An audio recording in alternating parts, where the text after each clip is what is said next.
Dear student, good morning. How are you? अच्छे हो? चलो, तो आज हम पढ़ेंगे, आपका लेसन चल रहा है जातिवाद एवं संप्रदायवाद। कल इसका इंट्रोडक्शन हो गया था, अर्थ हो गया था, और आज हम पढ़ेंगे जातिगत राजनीति की विशेषताएं। मतलब वर्तमान संदर्भ में जो राजनीतिक व्यवस्थाएं हैं ये जाति को प्रभावित किस प्रकार कर रही हैं, ये टॉपिक आप कल पढ़ चुके थे। अब इसकी कौन कौन सी विशेषताएं हैं, लगभग वो और ये जो सेम ही है, किस विशेषताओं पर आधारित है राजनीतिक व्यवस्थाएं। तो जातीय संघों और संगठनों ने जातिवाद राजनीति की महत्वाकांक्षा को बढ़ाया है। किसने बढ़ाया भाई?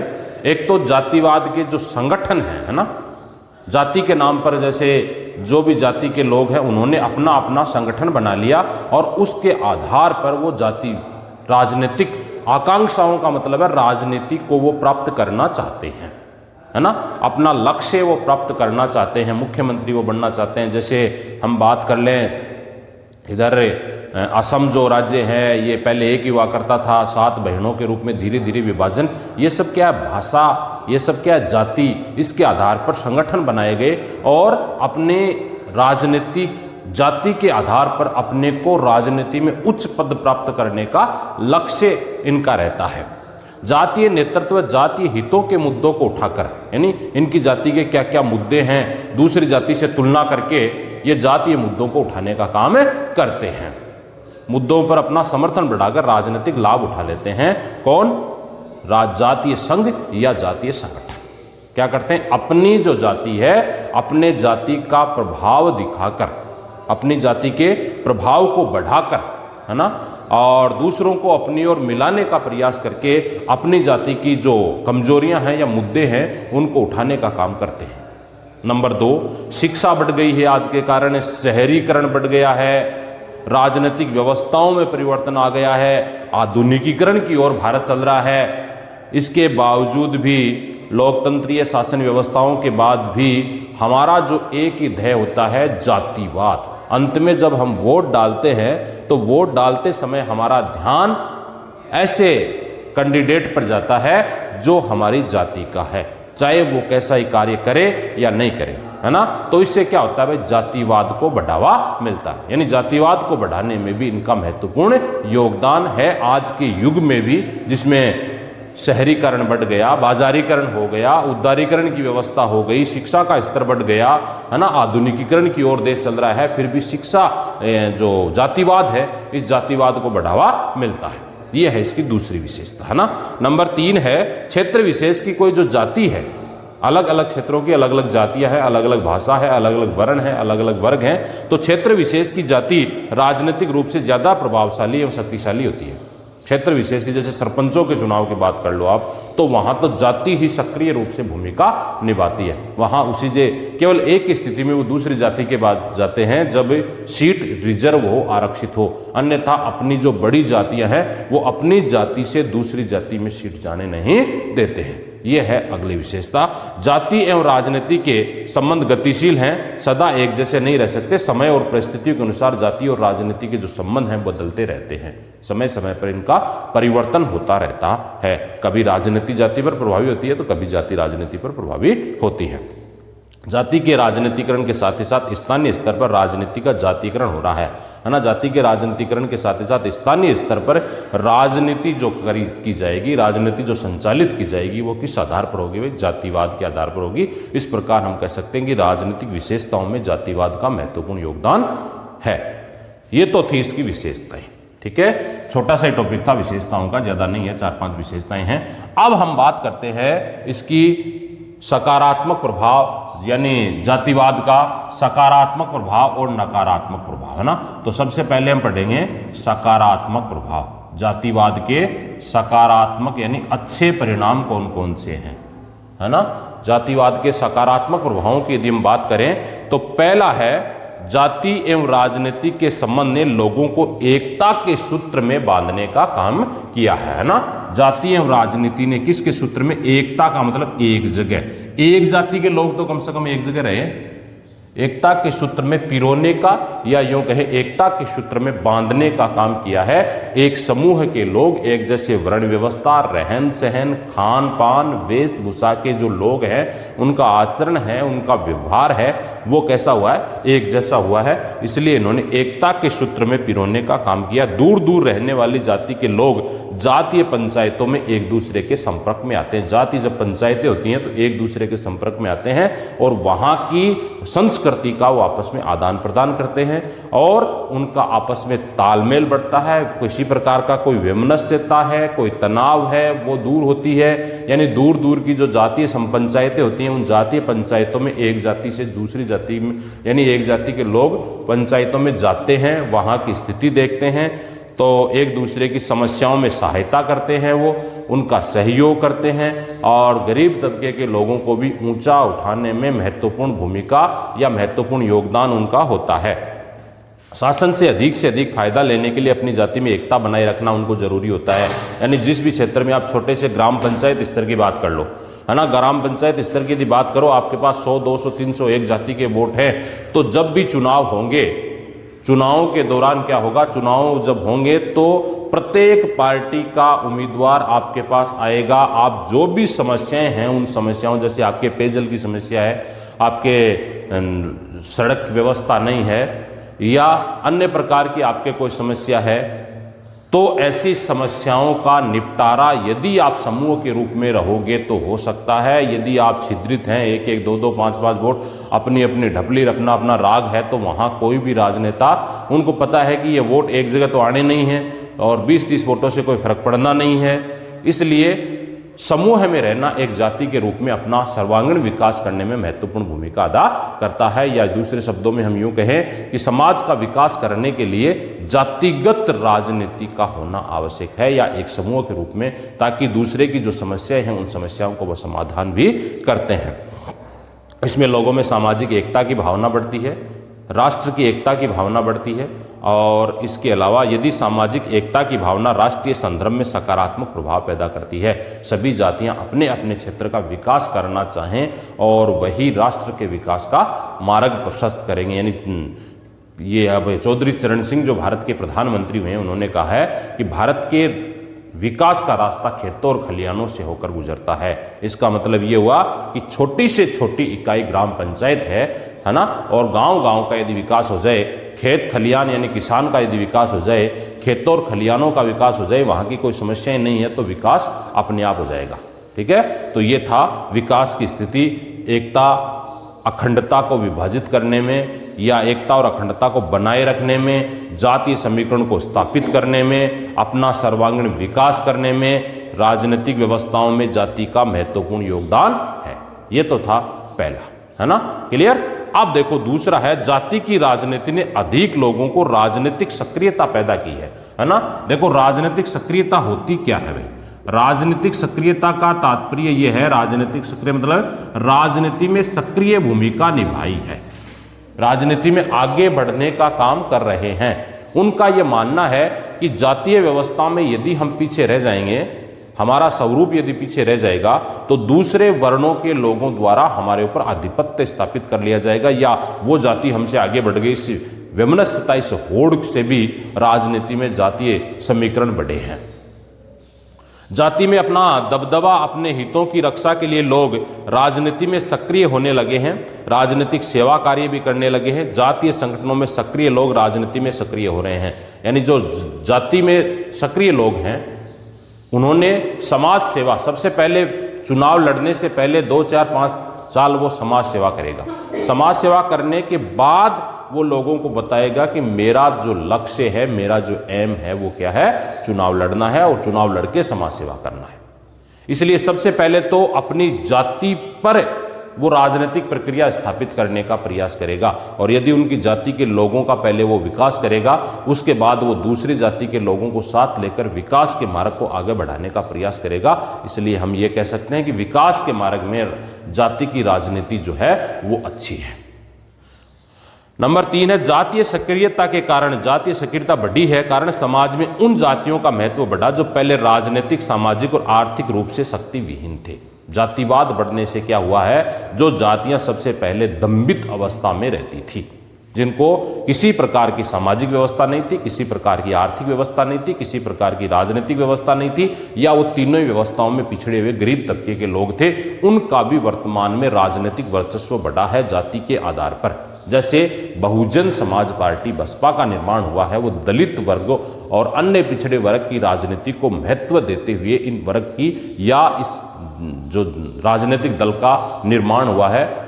और ये जो संगठन है वो लोगों को ये बता दिया इसने, या यूँ कहें कि ये जो आपकी बहुजन समाज पार्टी है बसपा जो है, इन्होंने लोगों को ये बता दिया कि दलित वर्ग के वोटों के बिना आप चुनाव नहीं जीत सकते। इसलिए दलित वर्गों की जो निम्न जातियां हैं वो भी राजनीति में क्या हो रही हैं, सक्रिय रूप से भाग ले रही हैं। और जब वो चुनाव जीत जाती हैं तो अपने तबके का, यानी जो पहले से पिछड़े हुए हैं, आर्थिक रूप से कमजोर हैं, उन आर्थिक रूप से कमजोर तबके का भी वो सर्वांगीण विकास करते हैं। यानी जातीय राजनीति ने उनको भी, जो आर्थिक रूप से कमजोर थे, जो सामाजिक रूप से कमजोर थे, जिनका राजनीति में कोई हस्तक्षेप नहीं था, राजनीतिक व्यवस्थाओं को वो सुव्यवस्थित तरीके से चलाना नहीं जानते थे, शासन के स्वरूप से उसे कोई लेना देना नहीं था, ऐसी व्यवस्था में भी जातीय समीकरण बढ़े हैं, जाति व्यवस्था से देश का विकास हुआ है, या ऐसी जातियां भी राजनीति में पायदान पे बढ़ने का प्रयास कर रही हैं, आगे की ओर बढ़ने का प्रयास कर रही हैं। उन्हें प्रजातंत्र में अपनी संख्या बल का फायदा मिलने लगा है, क्योंकि वो संख्या में ज़्यादा हैं। जैसे दलितों की अभी बात कर रहे थे तो उनकी संख्या ज़्यादा है और वो राजनीतिक व्यवस्थाओं में अग्रणी भूमिका निभाने का प्रयास कर रहे हैं, और उसमें राजनीतिक जागरूकता या शासन में उसकी सहभागिता बढ़ी है।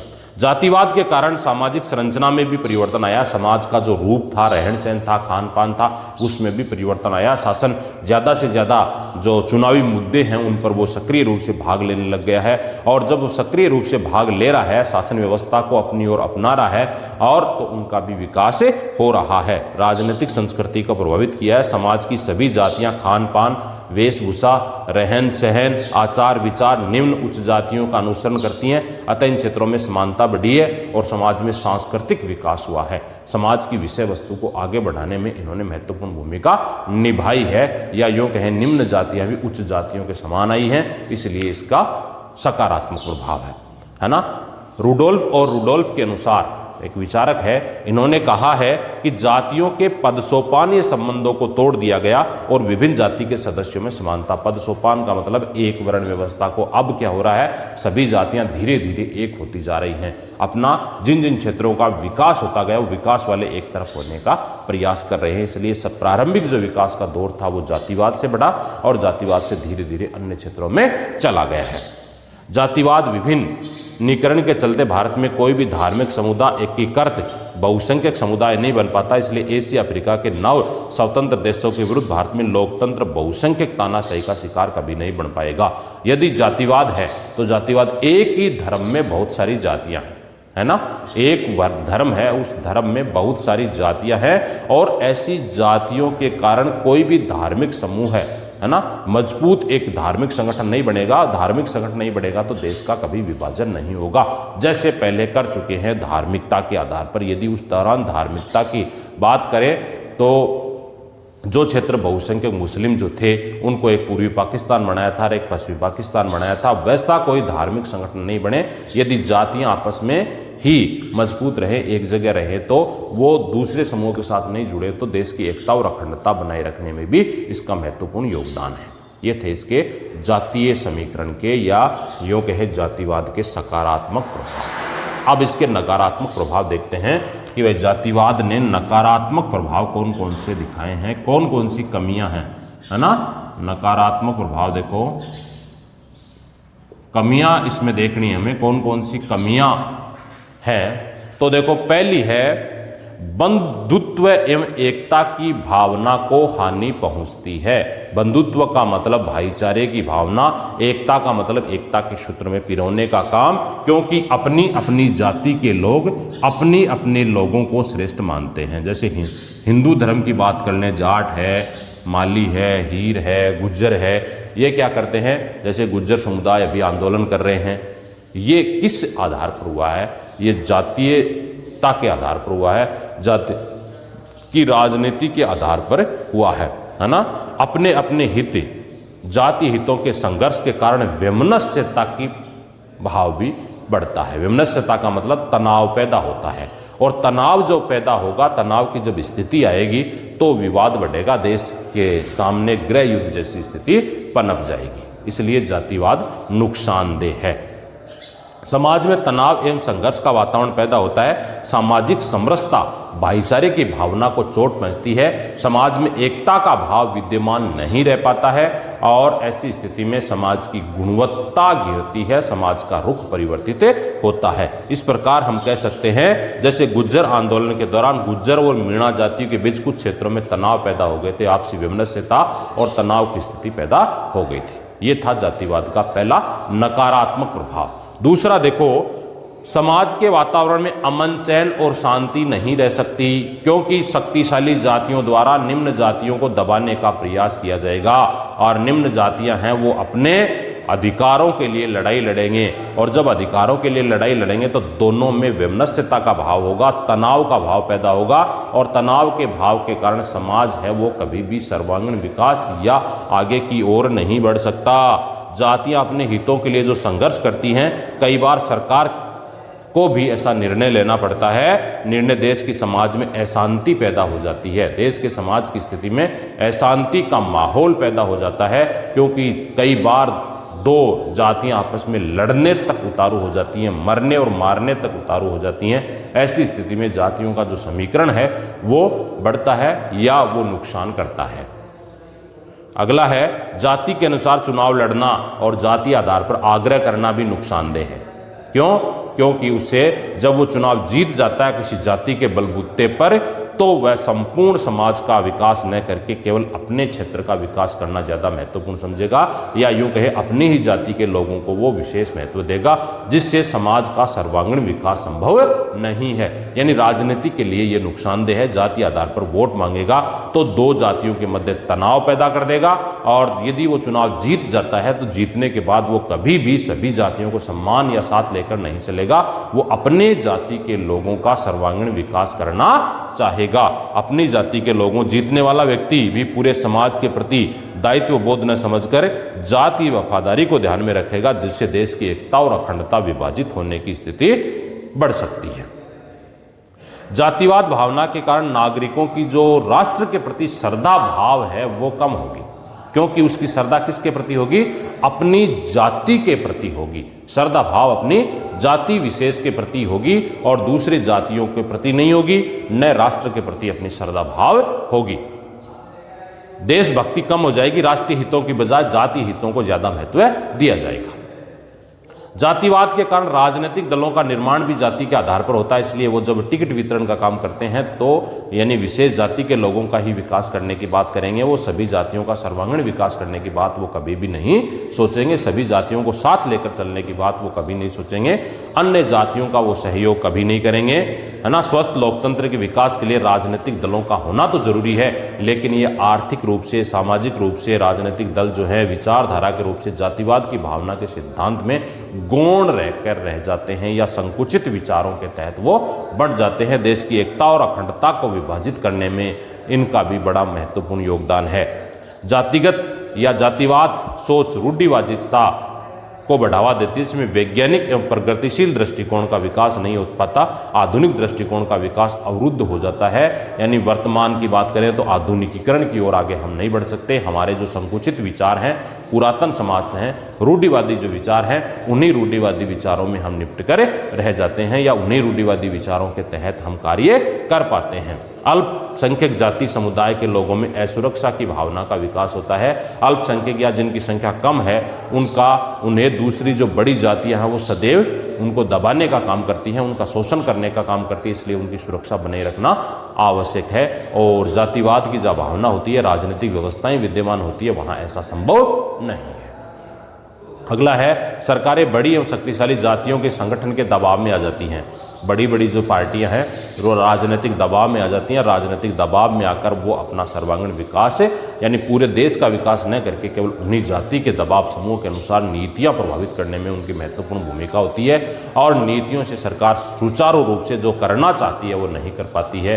इसलिए सरकारें कभी कभी जातीय संगठनों के आंदोलन और संघर्ष हिंसक रूप धारण कर लेते हैं, है ना। जैसे गुज्जर आंदोलन जिन्होंने किए थे, रेल की पटरियां उखाड़ दी थी, लोग मरने मारने को तैयार हो गए थे, यानी बहुत सारे लोग उसमें मारे गए थे, आपसी कलह का भाव हो गया था, जैसे में गृह युद्ध जैसी स्थिति हो जाती है, और जो देश और राष्ट्र के लिए नुकसानदेह है, शासन के स्वरूप के लिए नुकसानदेह है। इसलिए जातिवाद नहीं होना चाहिए। जातिवाद लोकतंत्र की भावना के विरुद्ध है, क्योंकि ये सभी जातियों को साथ लेकर नहीं बल्कि अपनी जाति को सर्वश्रेष्ठ मानने की बात करता है। ये स्वतंत्रता, समानता, बंधुत्व को, लोकतंत्रीय मूल्यों को नुकसान पहुंचाता है, समाज में फूट, विखंडन और संकीर्ण हितों से प्रोत्साहित है, यानी संकुचित विचारधारा को बढ़ाता है। जातिवाद है वो एकता की भावना को नहीं बढ़ाता, बंधुत्व की भावना को नहीं बढ़ाता, सामंजस्य की भावना को नहीं बढ़ाता, तालमेल बढ़ाने का काम वो नहीं करता है, और वोट बैंक की राजनीति को बढ़ावा देता है। वोट बैंक का मतलब है किसी जाति विशेष के लोगों को अपनी ओर मिलाने का वो काम करता है। इस प्रकार हम कह सकते हैं कि वोट बैंक को बढ़ाने के लिए राष्ट्रीय हित के लिए घातक है। राष्ट्रीय हितों के बजाय जाति हितों को विशेष महत्व दिया जा सकता है। सार रूप में हम कह सकते हैं भारतीय समाज में जातिगत भेदभाव, कैंसर एवं एड्स जैसी भयंकर बीमारियां हैं, इसलिए इनसे जैसे जैसे करके छुटकारा पाया जाए, सभी जाति के धर्मों को, सभी जाति के लोगों को एक समान माना जाए, अन्यथा देश की एकता और अखंडता खतरे में पड़ सकती है ना। आज राष्ट्रीय हितों की अपेक्षा जातिगत हितों पर आज विशेष ध्यान दिया जा रहा है। व्यक्ति अपने अपनी जाति के लोगों का सर्वांगीण विकास करना चाह रहा है, दूसरे की जातियों को वो किसी भी प्रकार से हीन भावना नहीं करने का प्रयास कर रहा है। ये था आपका जातीय समीकरण और राजनीतिक जाति में विशेषताएं, इसके सकारात्मक प्रभाव और नकारात्मक प्रभाव, और सार रूप में हम कह सकते हैं इसके पॉजिटिव कोई प्रभाव नहीं है। जातिगत व्यवस्था को समाप्त, क्योंकि दलित वर्गों का सदैव से जाति आधार पर ही शोषण होता आया है। पहले ये जाति व्यवस्था जो थी वर्ण व्यवस्था के रूप में थी, है ना, जैसे ब्राह्मण, क्षत्रिय, वैश्य, शूद्र, और ये वर्ण व्यवस्था पहले कर्म के आधार पर होती थी, अब जन्म के आधार, ये धीरे धीरे गुप्त काल में पहुंचते पहुंचते ये किस पर हो गई थी, जन्म के आधार पर हो गई थी, और जिसके कारण लोगों का शोषण होता है। जो अल्पसंख्यक होते हैं उनका ज़्यादा शोषण होता है, इसलिए इस व्यवस्था को पूरी तरह समाप्त कर देना चाहिए। ये हो गया आपका जातिवाद कंप्लीट। अब इस टॉपिक एक और बचा है इसका, सांप्रदायिकता, धर्म के आधार पर विवाद, है ना। सांप्रदायिकता को हम अगले टॉपिक को कल पढ़ें। ओके।